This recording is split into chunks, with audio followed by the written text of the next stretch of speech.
Nuestra proclamación de este día la tomamos de Primera de Crónicas 28, versículo 20. Estas son las instrucciones que David le dio a Salomón para completar el templo.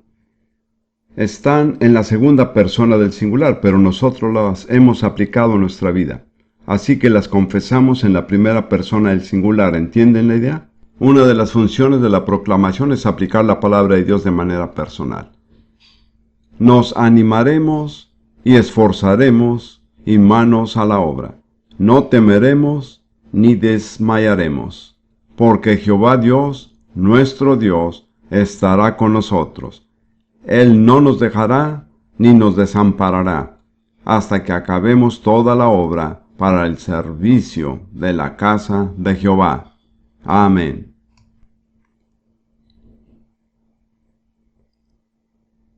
Ahora vamos a continuar con el estudio de las 6 doctrinas de fundamento que se mencionan en Hebreos 6, 1 y 2. Ya hemos hablado de las 3 primeras: arrepentimiento de obras muertas, fe en Dios y la doctrina de bautismos. Con respecto a la doctrina de bautismo, señalé que el Nuevo Testamento habla de 3 bautismos diferentes: el bautismo de Juan el Bautista, el bautismo cristiano y el bautismo en el Espíritu Santo. Ahora, en esta sesión vamos a seguir con la 4ª doctrina de fundamento, que es la imposición de manos. El título que le he puesto a este mensaje es Transmitiendo el poder de Dios. A muchos de nosotros tal vez nos sorprenda un poco ver que la imposición de manos figura entre las doctrinas de fundamento, porque en la actualidad se habla muy poco de esto en la mayoría de las congregaciones. Pero si reflexionamos, veremos que es sumamente lógico, tiene que figurar, ya que la imposición de manos, es decir, la transmisión del poder y de la autoridad de Dios, es lo que le da continuidad al cuerpo de Cristo. Hace que haya continuidad entre un ministro de más alto rango y uno subalterno, y trae continuidad entre una generación y otra. De modo que la función básica de este ministerio de la imposición de manos es hacer que haya continuidad dentro del cuerpo de Cristo. En algunas tradiciones afirman que esta continuidad se ha preservado desde la época del apóstol Pedro hasta ahora. No voy a opinar al respecto. Solo quiero señalar que el razonamiento que está detrás de esto tiene lógica. Necesitamos una manera de continuar de generación en generación, de ministerio en ministerio, y para este fin las Escrituras nos ofrecen esta ordenanza de la imposición de manos. Es interesante, la encontramos en el primer libro de la Biblia, y en realidad se extiende desde allí a través de toda la historia del pueblo de Dios. Es un elemento indispensable en la historia del pueblo de Dios. Yo diría que tiene varios objetivos espirituales. Primero que todo, fijémonos en el hecho de que tocar a otro ser humano con la mano es una reacción humana natural. Una madre que tiene un bebé enfermo, con fiebre, casi sin pensarlo pone la mano en la frente de la criatura. O al encontrarse 2 hombres que no se han visto por mucho tiempo, se dan la mano o ponen su mano sobre el hombro del otro, pero de una manera u otra tocan a la otra persona con la mano. Tocándose con la mano es una de las maneras principales en que los seres humanos hacen contacto con uno. Ahora, en el contexto espiritual, quiero plantear que hay ciertos propósitos que se cumplen. Primero que todo, se transmite algo. En la Biblia vemos que la imposición de manos se usa para transmitir bendiciones, autoridad, sabiduría, el Espíritu Santo, un don espiritual o un ministerio. Permítame repetir esa lista. Se usa para transmitir bendiciones, autoridad, sabiduría, el Espíritu Santo, un don espiritual o un ministerio. Y en segundo lugar, se usa para comisionar. Es la manera bíblica de comisionar a una persona para que sirva dentro del cuerpo de Cristo. Al hacerlo, se reconoce el llamamiento de Dios. Necesitamos entender que las cosas en la iglesia no se resuelven votando. Dios no está sujeto a nuestro voto. En muchas iglesias se vota para escoger a los pastores o diáconos o quien sea, y en realidad no es bíblico. Dios es el que nombra. Jesús dice a sus apóstoles: no me elegisteis vosotros a mí, sino que yo os elegí a vosotros. A mi juicio funciona así para cada función, cada ministerio y cada nombramiento legítimo. No es el hombre quien escoge, sino Dios. Porque Jesucristo es la cabeza sobre todas las cosas a la iglesia, que es su cuerpo. Me parece que los nombramientos que no se hacen según la autoridad de Jesús en realidad no tienen validez. A mi juicio, al nombrar a alguien, no somos nosotros los que designamos a la persona para cierto cargo, sino que reconocemos que Dios ha escogido a esa persona para ese cargo. Me parece que estando en una reunión en la iglesia para hablar de diáconos, nuestro propósito no debería ser decidir quiénes queremos como diáconos, sino quiénes ha escogido Dios como diáconos. Es una actitud muy diferente. Nos hemos corrompido bastante por causa de la democracia, la cual no tiene mucha cabida en la Biblia ni en la iglesia. No voy a seguir hablando de eso porque es un tema bastante controversial y no tengo tiempo de caer en polémicas. En segundo lugar, además de ser un reconocimiento, la imposición de manos se usa para apartar a una persona para cierto ministerio o labor. En tercer lugar, se usa para respaldar o dar autoridad. Y en cuarto lugar, se usa para equipar, es decir, transmitir el don espiritual, la autoridad espiritual o cualquier otra cosa que la persona necesite para llevar a cabo la tarea que Dios le ha encomendado. Permítame repetir esta lista porque es importante. La imposición de manos se usa para comisionar a las personas, en el sentido de reconocer quién Dios ha escogido, no de decidir uno a quién se le debe dar el cargo. Se usa para apartar a una persona para una cierta tarea o un cierto ministerio, y también para respaldar a la persona transmitiéndole autoridad. Además, se usa para equiparlo, proveyéndole toda la autoridad espiritual y todos los dones que necesitará. Miremos ahora algunos ejemplos, primeramente del Antiguo Testamento. Busquemos en Génesis 48 y leamos desde el versículo 8 hasta el versículo 19, que es un pasaje muy interesante. En este pasaje, José trae a sus dos hijos a su padre Jacob, que también se llama Israel, para que Jacob bendiga a sus nietos. Y permítame decir que después de la bendición de Dios, la bendición más deseable es la de un padre o de un abuelo. Quiero decirles a todos ustedes, especialmente a los jóvenes, que si es posible, obtengan la bendición de su padre sobre cualquier cosa. Es sumamente importante. La única bendición que vale más es la bendición de Dios. Verán que en la Biblia se le daba una gran importancia a la bendición del Padre. Pues aquí estamos. En el versículo 8, y vio Israel, es decir, Jacob, los hijos de José, y dijo: ¿quiénes son estos? Y respondió José a su padre: son mis hijos, que Dios me ha dado aquí, es decir, Egipto. Y él dijo: acércalos ahora a mí, y los bendeciré.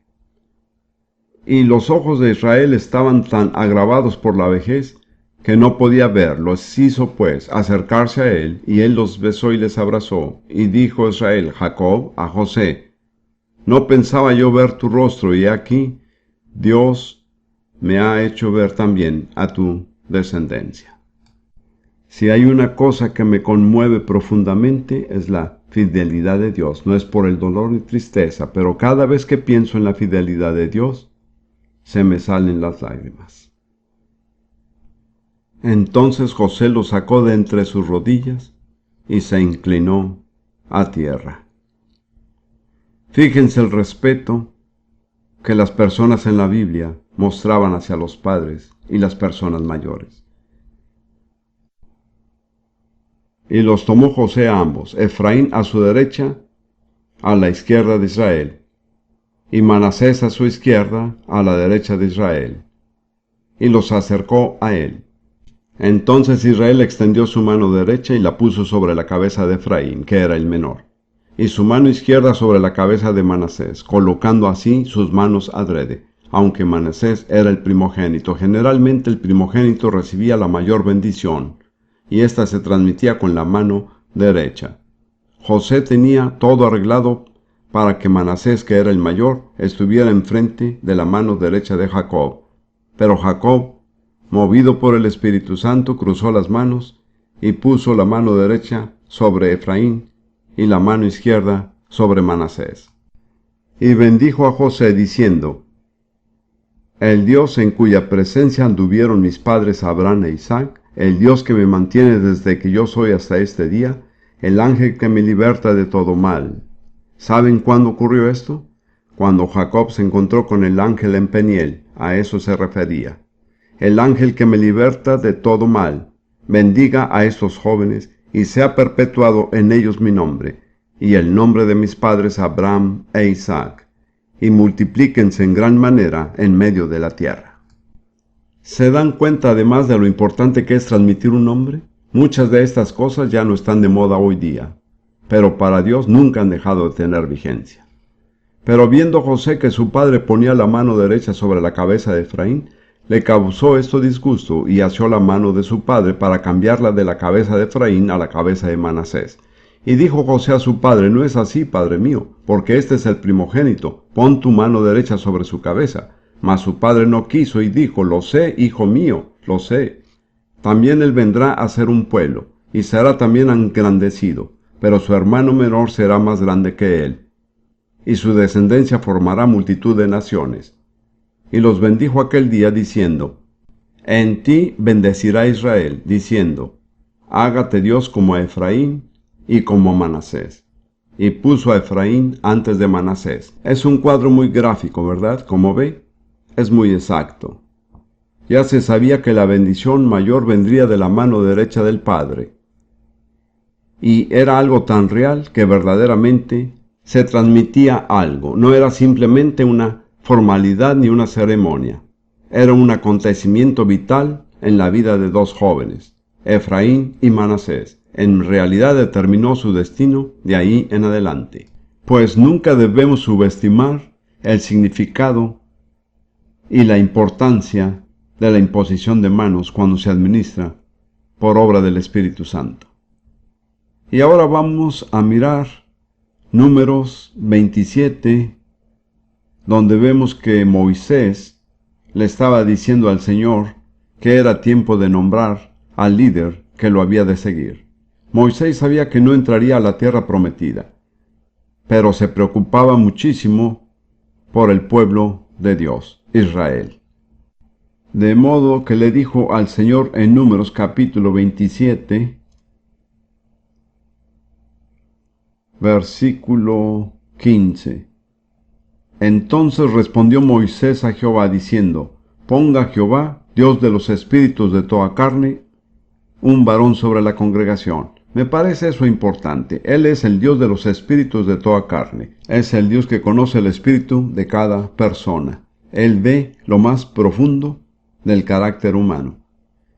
Ponga Jehová, Dios de los espíritus de toda carne, un varón sobre la congregación, que salga delante de ellos y que entre delante de ellos, que los saque y que los introduzca, para que la congregación de Jehová no sea como ovejas sin pastor. Y toda la Biblia nos dice, desde el principio hasta el fin, que las ovejas sin pastor serán esparcidas y se convertirán en presa. Es un mensaje que se encuentra en toda la Biblia.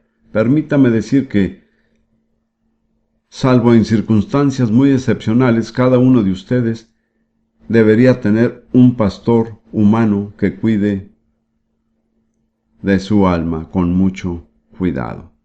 Es sumamente importante.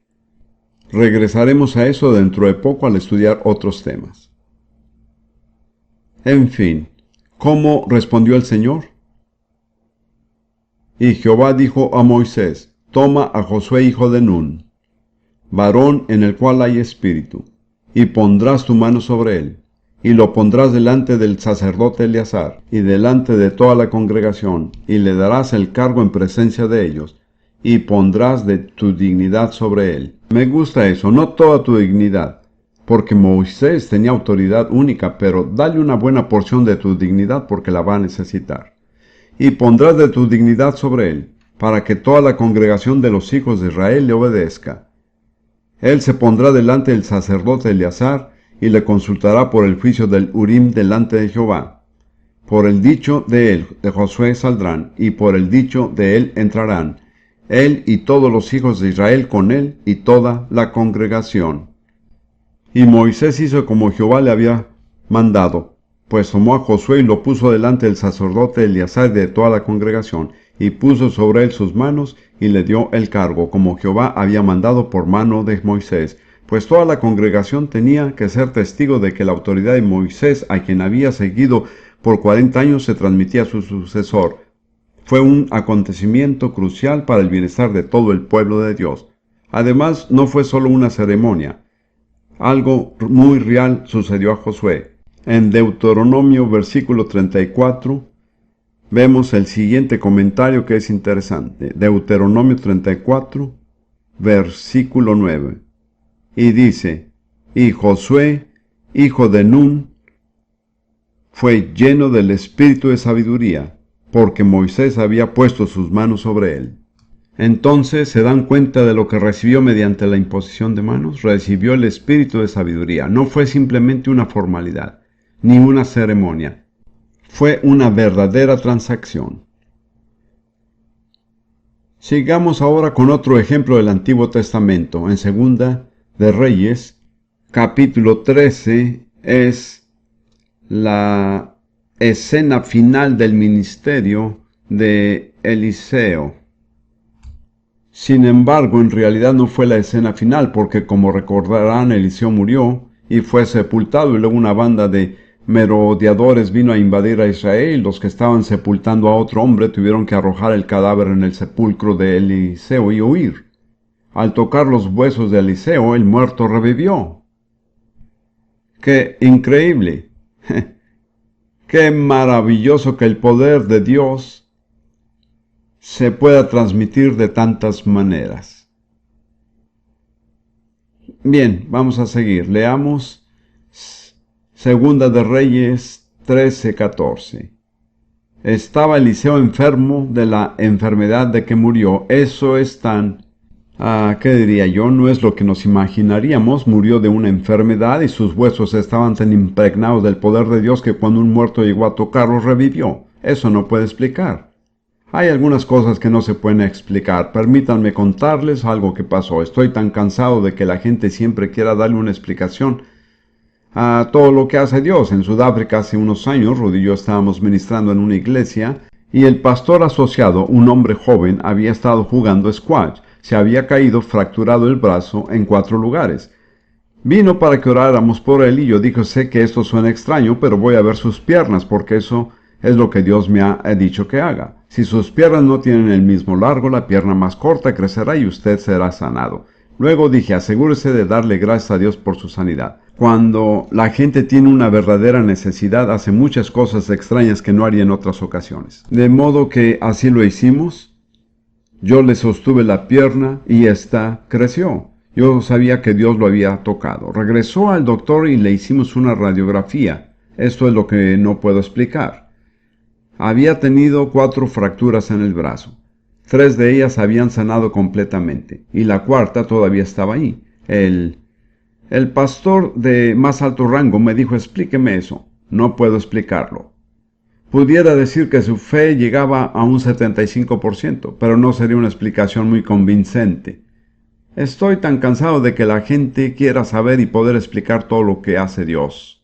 Hay muchas cosas que hace Dios que no puedo explicar. No me preocupa, en lo absoluto, dejárselas a Él.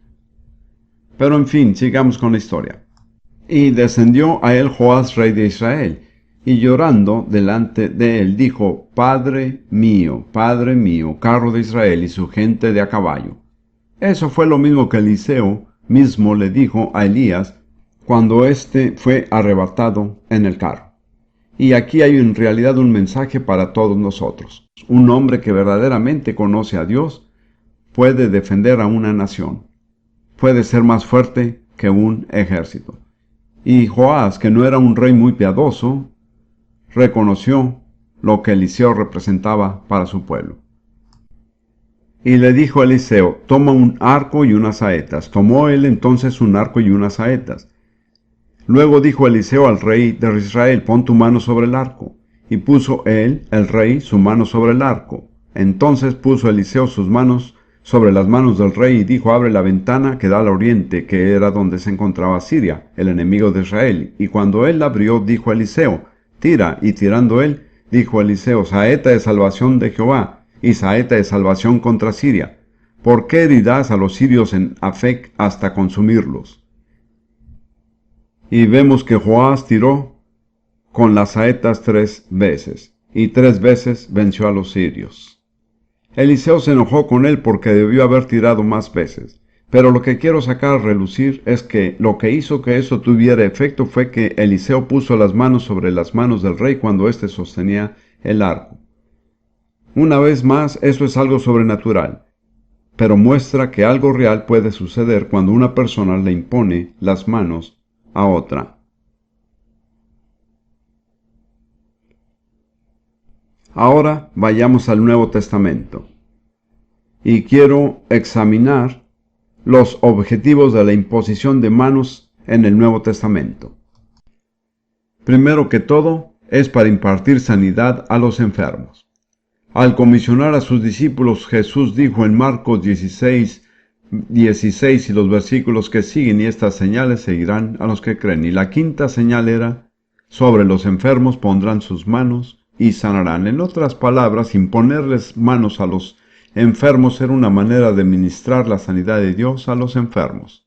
En Santiago 5, versículos 14 y 15, hay otra ordenanza. Dice: ¿está alguno enfermo entre vosotros, algún creyente? Llame a los ancianos de la iglesia y oren por él, ungiéndole con aceite en el nombre del Señor. Eso es parecido. Los ancianos han de orar por él e imponer manos, pero también han de ungirlo con aceite. Y como me imagino que sabrán, el aceite siempre es un tipo del Espíritu Santo. De modo que el aceite no produce la sanidad, sino que es un símbolo de que mediante esa ceremonia el Espíritu Santo toca el cuerpo del enfermo. Ahora, quiero hacer una pregunta. ¿Cuál es la diferencia entre simplemente imponer manos e imponer manos y ungir con aceite? Quiero plantearles, y esta no es sino una regla general, que la imposición de manos sin el ungir con aceite era para personas que no eran miembros de la iglesia. Pero para los miembros de la iglesia, después de imponer manos, se ungía con aceite. También quiero señalar que el Nuevo Testamento indica que generalmente cada creyente debe formar parte de una congregación.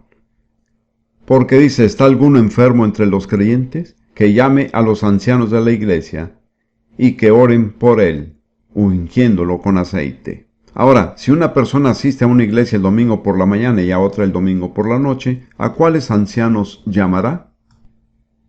Y si la persona no tiene ancianos a quienes llamar, ¿qué hará cuando esté enfermo? ¿Se dan cuenta? En otras palabras, el Nuevo Testamento asume que, con ciertas excepciones, el creyente será miembro de una congregación, que los líderes lo conocerán y que él reconocerá su liderazgo y tendrá acceso a su ministerio. Permítanme mencionar otra cosa.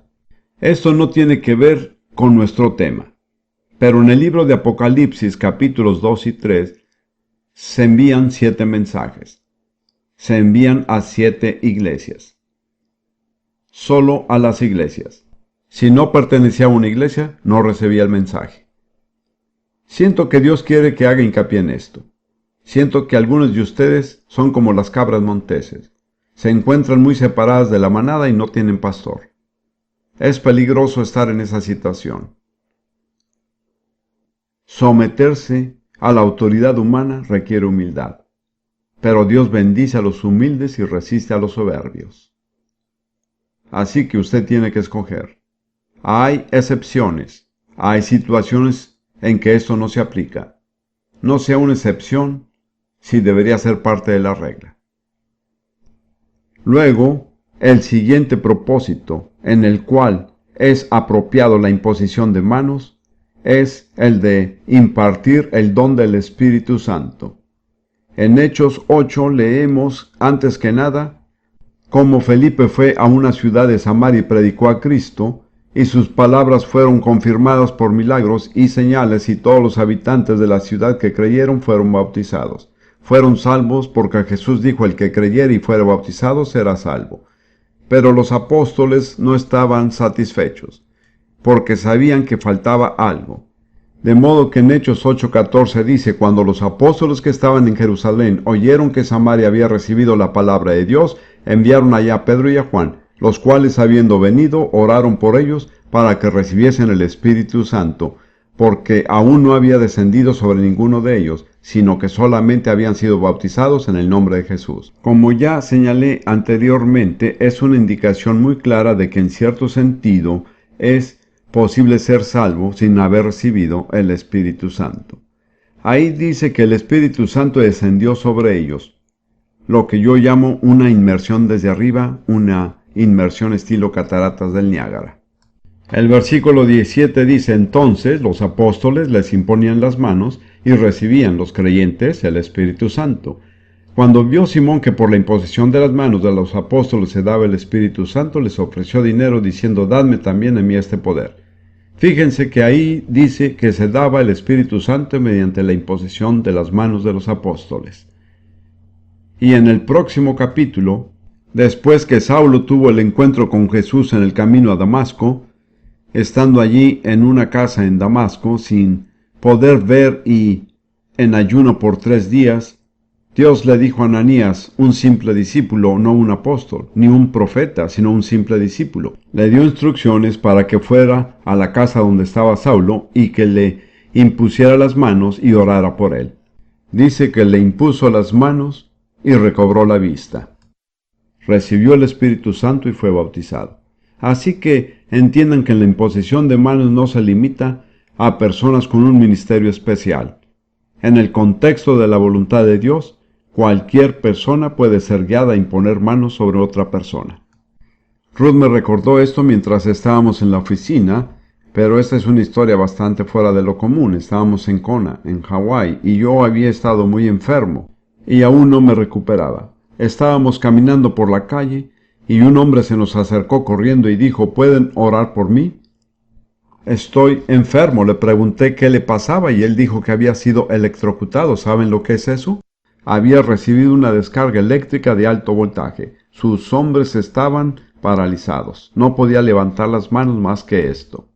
Pues yo estaba un poco renuente a orar por él, pero él seguía insistiendo.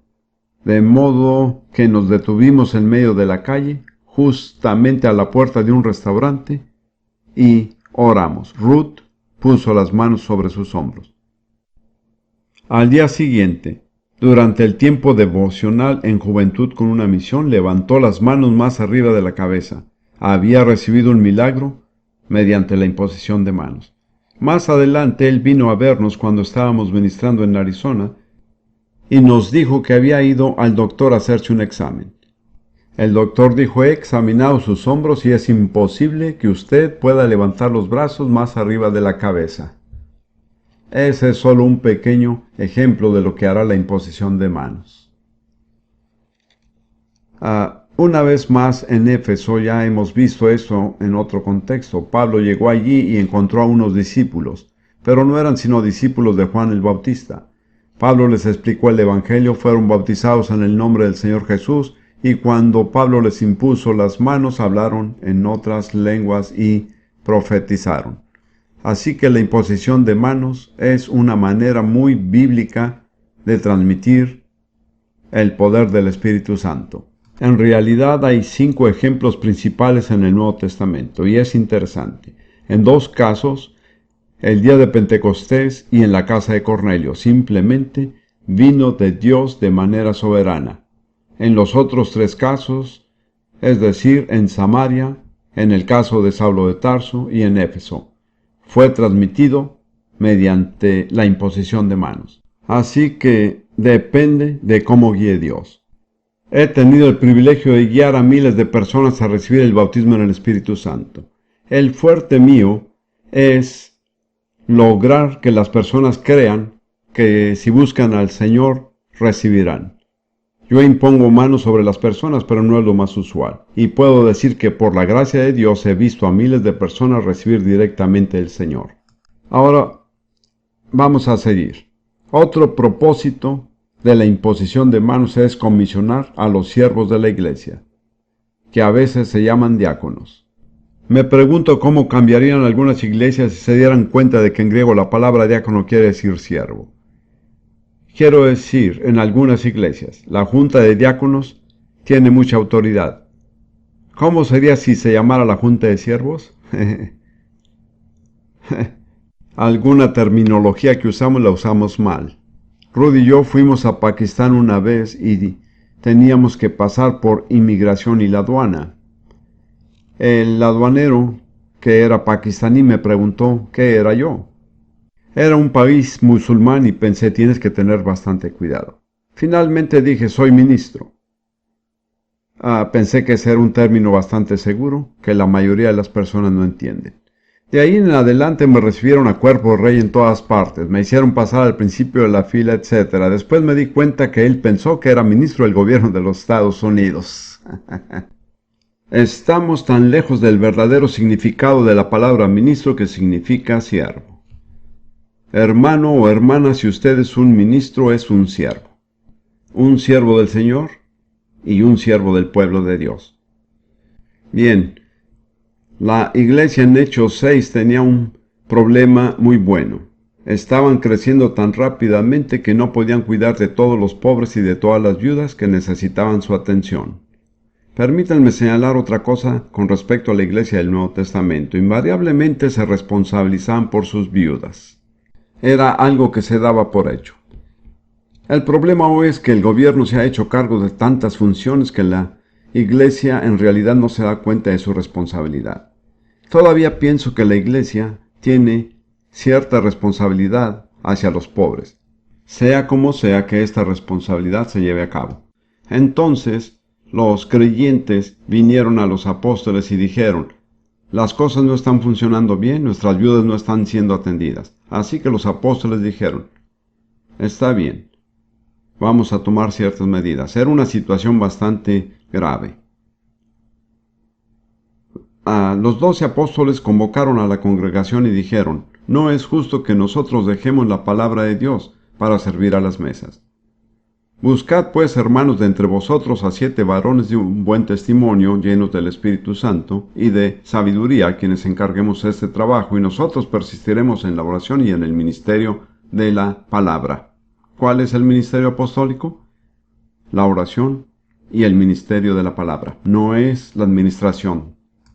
Dijeron, podemos conseguir a otras personas que se encarguen de la administración, nosotros seguiremos con nuestra responsabilidad. Escojan a 7 hombres conocidos de entre ustedes, y todos ellos tenían que ser llenos del Espíritu Santo. En la iglesia primitiva no se nombraba ni a un diácono a menos que éste fuera lleno del Espíritu Santo. Aquí vemos la sabiduría de los apóstoles, porque los diáconos iban a encargarse de las finanzas, así que dijeron que la congregación los escogiera. Luego los tomaron, los ordenaron y les dieron el cargo. Y después de eso la congregación ya no se podía quejar de estos hombres, porque ellos mismos los habían escogido. ¿Se da cuenta de lo sabio que es Dios? Dice que trajeron a estos hombres y los presentaron ante los apóstoles, quienes orando les impusieron las manos. Los ordenaron. Podemos decir que eran diáconos, pero en realidad la palabra diácono no se usa allí, yo preferiría decir ayudantes. Los apóstoles dijeron, estamos tan ocupados que necesitamos ayudantes. El puesto de ayudante era sumamente importante. Es interesante ver lo que pasó con dos de aquellos hombres. Esteban llegó a ser el primer mártir, y Felipe el evangelista reconocido por Dios. Así que, hermano o hermana, si usted empieza teniendo el puesto de un siervo, recuerde que puede ser un trampolín que lo lleve a otra cosa.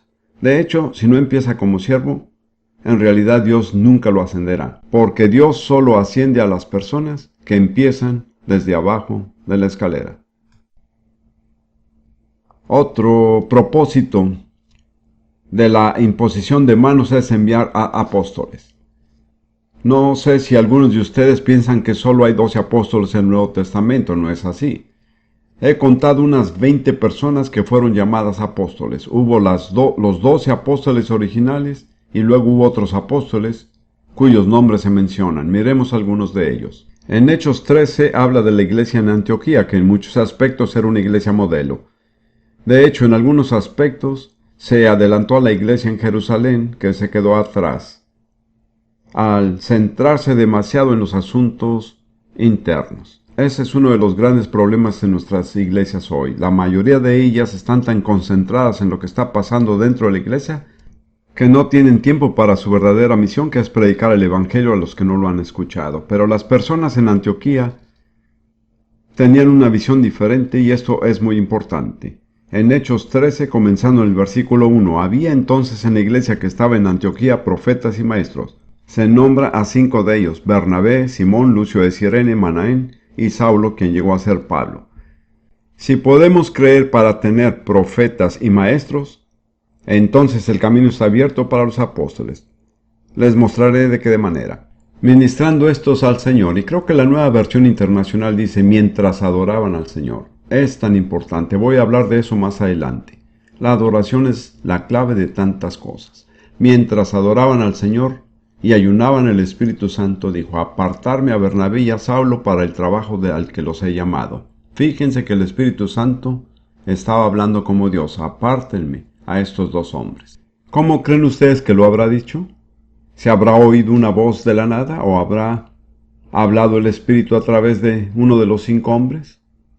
Usted puede decidir cuál va a ser su opinión, pero personalmente creo que fue una palabra profética. Entonces, habiendo ayunado y orado, creo mucho en el ayuno y la oración. No tengo tiempo de entrar en detalles, pero en la iglesia nunca pasarán muchas cosas hasta que la gente aprenda a ayunar y a orar. Esta era la segunda vez que ayunaban. Ya estaban en ayuno cuando recibieron el mensaje. Habiendo ayunado y orado, les impusieron las manos y los despidieron, los enviaron. Por favor, noten que no escogieron al líder de jóvenes subalterno, que es lo que hacen algunas iglesias. Escogieron a los 2 hombres más capaces. Enviaron lo mejor que tenían. Cuando se trata de la obra del ministerio, Dios envía a personas de alto rango, no a inferiores. Aquí también la iglesia hoy día tiene muchísimo que aprender. Las personas que son, entre comillas, misioneros o como los llamemos, no deberían ser las personas con posiciones menores en la iglesia, sino las personas más capaces, escogidas por Dios. Pero tenemos un énfasis totalmente erróneo en cuanto a nuestra estructura interna y estamos tan concentrados en nosotros mismos que en realidad no tenemos la visión del Señor. No sé si me van a perdonar lo que voy a decir, pero creo que muchas personas involucradas en el movimiento actual del Espíritu Santo en algunos países son como los astrónomos en la época de Ptolomeo. Si saben un poco acerca de la astronomía, y yo no sé mucho, pero Ptolomeo estaba convencido de que el Sol giraba en torno a la Tierra. Vino Copérnico y dijo: eso no es cierto, es al revés. La Tierra gira en torno al Sol, y es típico que la iglesia quiso darle muerte por decir eso. Apenas escapó con su vida. ¿Por qué se enfureció tanto la iglesia? Porque iba en contra de sus tradiciones. Pienso que hay muchos cristianos que todavía viven en la época de Ptolomeo. Creen que el Hijo de Dios gira en torno a nosotros. Todavía no se han dado cuenta de que es al revés. nosotros giramos en torno al Hijo de Dios. Jesús no existe para beneficio nuestro. Nosotros existimos para su gloria. Lo podemos ver en los cánticos que se cantan. Se concentran totalmente en lo que Jesús hará por uno. Eso es maravilloso, pero es menos importante de lo que nosotros haremos por Jesús. Ahí es donde está el énfasis. De todas maneras, esa iglesia envió a las personas más capacitadas que tenía. Eran profetas y maestros. Pero si siguen leyendo en el próximo capítulo de Hechos, capítulo 14, hablando de estos dos hombres, en cierto lugar dice, y la gente de la ciudad estaba dividida, unos estaban con los judíos y otros con los apóstoles. Y luego dice en el versículo 14, cuando lo oyeron los apóstoles Bernabé y Pablo, etc., habían llegado a ser apóstoles. ¿Cómo? Por el hecho de haber sido enviados por una iglesia bajo la dirección del Espíritu Santo. La palabra apóstol significa uno que es enviado. Si una persona no ha sido enviada, no es apóstol. Entonces aquí tenemos dos hombres que no figuran entre los 12 apóstoles originales, pero ahora Pablo y Bernabé se les llaman apóstoles. ¿Cómo llegaron a ser apóstoles? Por nombramiento del Espíritu Santo. ¿Cómo oyeron la voz del Espíritu Santo? Estaban orando, ayunando y adorando a Dios, y cuando el liderazgo de la iglesia hace eso, veremos surgir apóstoles. Bien, después vemos que en el Nuevo Testamento la imposición de manos también se usa para nombrar ancianos. En Hechos 14:23, el capítulo donde hemos estado leyendo, dice, y Pablo y Bernabé constituyeron ancianos en cada iglesia, de modo que inicialmente eran los apóstoles los que nombraban a los ancianos. Luego, al escribirle a Timoteo, que era su representante en la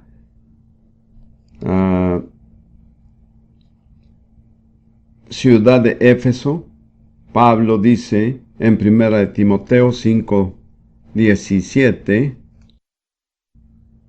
y los siguientes versículos. Le está dando instrucciones acerca del tipo de persona que debe ser un anciano y dice, los ancianos que gobiernan bien sean tenidos por dignos de doble honor, mayormente los que trabajan en predicar y enseñar. Ahora, si analizan el Nuevo Testamento, lo de doble honor significa algún tipo de remuneración financiera. En el Nuevo Testamento, la palabra honor no es solo un título. Quiere decir mostrar respeto en cómo manejar las necesidades de las personas. A veces digo que el sumar 2 veces 0 es todavía 0. De modo que hay un patrón de remuneración y aquellos que dedican todo su tiempo a la palabra de Dios deben ser remunerados por las personas que sirven, según el tiempo que den. Ahora, Pablo sigue hablando de cómo tratar con los ancianos. Versículo 19. Contra un anciano no admitas acusación, sino con 2 o 3 testigos. Por favor, esto es muy importante. No admita una acusación contra un hombre que tiene el puesto de anciano, a menos que sea confirmada con por lo menos 2 testigos. He visto tantos casos donde hombres de Dios han sido calumniados y la gente ha creído la calumnia sin jamás exigir que haya 2 o 3 testigos. Nunca haga eso. Porque una de las principales maneras en que Satanás ataca a los que están en el ministerio es levantando acusaciones falsas contra ellos. Esta es la manera de protegerlos. No admita una acusación contra un anciano a menos que sea confirmada con por lo menos 2 y preferiblemente 3 testigos. Muchísimas cosas en la iglesia cambiarían si acatáramos esa regla. Pablo sigue diciendo, en el mismo capítulo, versículo 21, te encarezco delante de Dios y del Señor Jesucristo y de sus ángeles escogidos, que guardes estas cosas sin prejuicios, no haciendo nada con parcialidad, lo cual no tiene lugar en el reino de Dios. Luego dice, no impongas con ligereza las manos a ninguno, ni participes en pecados ajenos, consérvate puro. Eso está en el contexto de cómo tratar con los ancianos. Así que cuando dice que no se le debe imponer las manos a ninguno con ligereza, quiere decir que no se debe nombrar a un anciano apuradamente. Hay que asegurarse de tener la mente de Dios. Hay que tener mucho cuidado de que la persona reúna las condiciones necesarias. Porque, como he dicho muchas veces, es mucho más fácil imponer manos que retirar la imposición de manos. Una vez que se ha nombrado a un anciano, es muy difícil deshacerse de él, si se ha hecho un nombramiento indebido. Pablo le dice a Timoteo que tenga muchísimo cuidado, que no le imponga las manos a nadie para designarlo un anciano, hasta que esté absolutamente seguro de que Dios lo ha escogido. Y luego dice que no participe en pecados ajenos, porque si uno nombra como anciano a un hombre que no es digno, que tal vez se aproveche de la congregación y del pueblo de Dios, éste está participando en su pecado. Así que tenemos que tener muchísimo cuidado. Y quiero decir que nuestra iglesia, que no siempre es una iglesia modelo, pero cuando designan ancianos, créanme, se les examina rigurosamente. Quiero decir, esos hombres pasan 2 días contestando preguntas. Se toma en cuenta todo. Creo que el nombrar ancianos apresuradamente acarrea muchos problemas en la iglesia. ¿Se dan cuenta cuántas lecciones aprendemos de esto de imponer manos? No es un asunto insignificante. Entonces, ¿cuál es el propósito de la imposición de manos en todos estos casos? Ya sea para comisionar a siervos, enviar a apóstoles o designar ancianos. Era para transmitir autoridad y apartar, respaldar y equipar a una persona para que sirva. La imposición de manos también tiene otro propósito.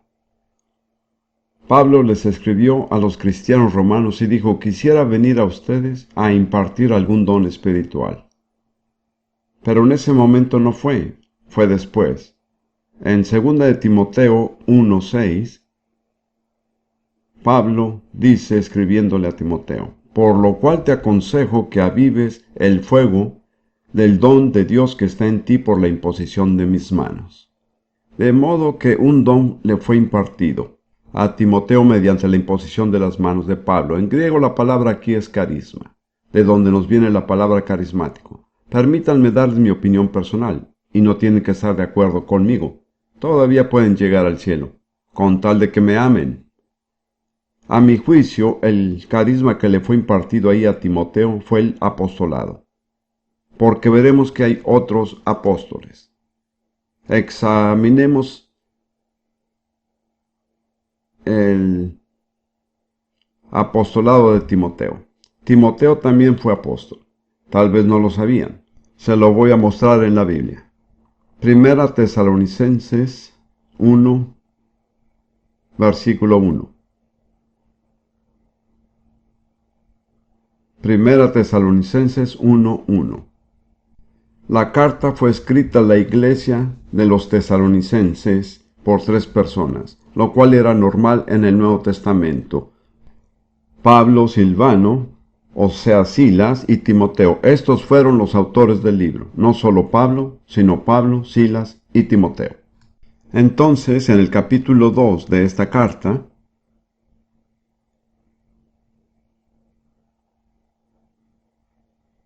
versículo 6. Estos mismos hombres, Pablo, Silas y Timoteo, dijeron: ni buscamos gloria de los hombres, ni de vosotros, ni de otros, aunque podíamos seros carga como apóstoles de Cristo. De modo que los 3, Pablo, Silas y Timoteo, eran apóstoles. Entiendan bien que el ministerio de los apóstoles todavía tiene vigencia, porque en Efesios 4 Dios dice que Él ha puesto apóstoles en la iglesia hasta que todos lleguemos a la unidad de la fe. Cualquier persona honesta tendría que reconocer que todavía no hemos llegado a la unidad de la fe. ¿Es cierto? Se necesitan apóstoles, pastores, evangelistas, profetas y maestros. Se necesitan todos, hasta que la obra haya sido completada. Entonces, como acabo de señalar, ¿cuántos tenemos ahora? están Pablo, Bernabé, Silas, Timoteo, y hay unos 4 o 5 apóstoles que fueron nombrados después del día de Pentecostés. Quiero tomar un tiempo para examinar la cuestión del apostolado de Timoteo. No el apostolado de Pablo, sino de Timoteo. He señalado que a Timoteo se le llama un apóstol. ¿Cómo llegó a ser apóstol? Creo que esto es algo sumamente importante, porque necesitamos desesperadamente tener apóstoles en la iglesia. Aunque debo señalar que Jesús elogió la iglesia de Éfeso porque sometió a prueba a los que decían ser apóstoles y no lo eran, los halló mentirosos. No acepten el testimonio de todos los que dicen ser apóstoles. Tienen que ser probados. ¿Saben dónde terminan los mentirosos? ¿Lo saben? ¿No saben dónde terminan los mentirosos? Terminan en el lago de fuego. De modo que es algo sumamente serio. El que dice ser apóstol y no lo es, se dirige hacia el lago de fuego. Ahora, examinemos esta situación. En Hechos 16, Pablo ha empezado junto con Silas un segundo viaje misionero, y dice en el versículo 1, después llegó a Derbe y a Listra, y aquí había allí cierto discípulo llamado Timoteo, hijo de una mujer judía creyente, pero de padre griego, y daban buen testimonio de él los hermanos que estaban en Listra y en Iconio. Generalmente, uno de los requisitos necesarios para cualquiera que va a ocupar un puesto importante en la iglesia es que su propia congregación dé buen testimonio de él. Si su propia gente no puede hablar bien de él, tiene muy poca importancia lo que digan de él los demás.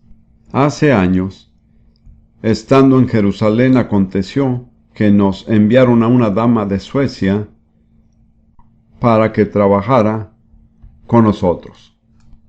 Mi primera esposa, Lidia, que era muy perspicaz, leyó entre líneas todas las recomendaciones, que eran muchas, y dijo: falta una sola cosa. No hay ninguna recomendación de su propia iglesia. La aceptamos y lo lamentamos muchísimo. Nos causó muchos problemas. Así que trato siempre de aprender de esa lección. Al escoger a una persona, la recomendación más importante viene de la gente que ha vivido con ella, que ha trabajado con ella, que la conoce. Si estos no pueden recomendarla, no hay ninguna otra recomendación que valga. Los ancianos de las iglesias en las que él había estado ministrando hablaban bien de Timoteo. Así que Pablo lo llevó consigo y le dijo: ven conmigo. Y más adelante leemos, y tenemos que fijarnos bien en lo que dice en 1 Timoteo 4, versículo 14. 1 Timoteo 4, 14. Pablo le dice a Timoteo: no descuides el don que hay en ti, que te fue dado mediante profecía con la imposición de las manos del presbiterio.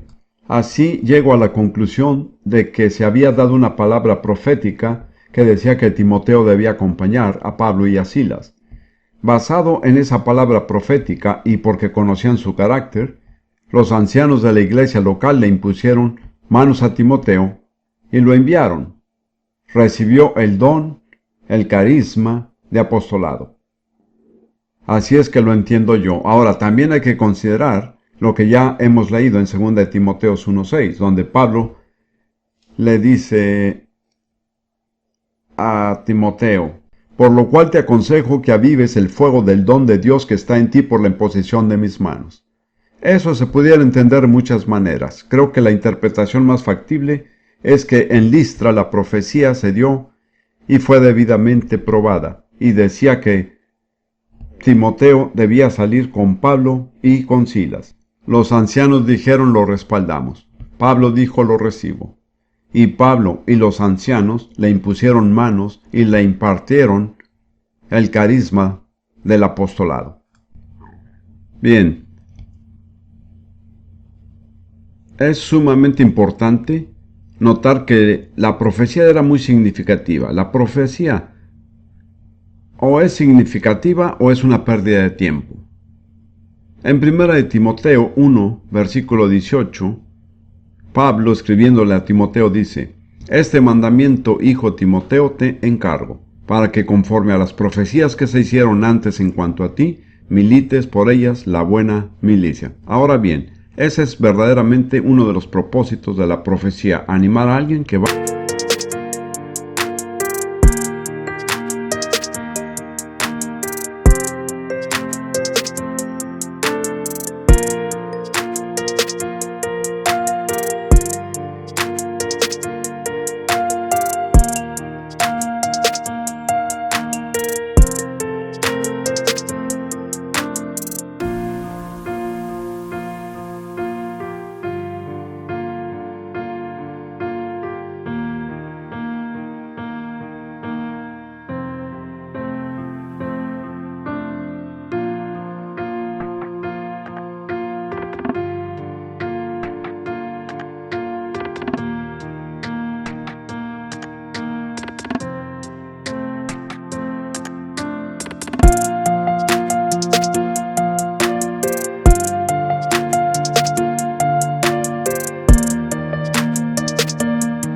a tener oposición, para que sepa que Dios verdaderamente lo ha escogido. Incluye este pequeño incidente en mi libro, La imposición de manos.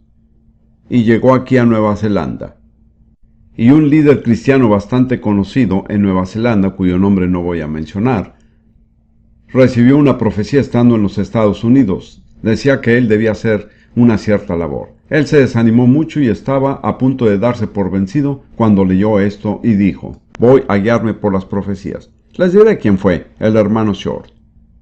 En realidad, esa fue una de las cosas que lo hizo entrar al ministerio que tiene, el cual ha afectado a esta nación y muchas otras. ¿Se dan cuenta lo significativo que puede ser una profecía si viene del Espíritu Santo?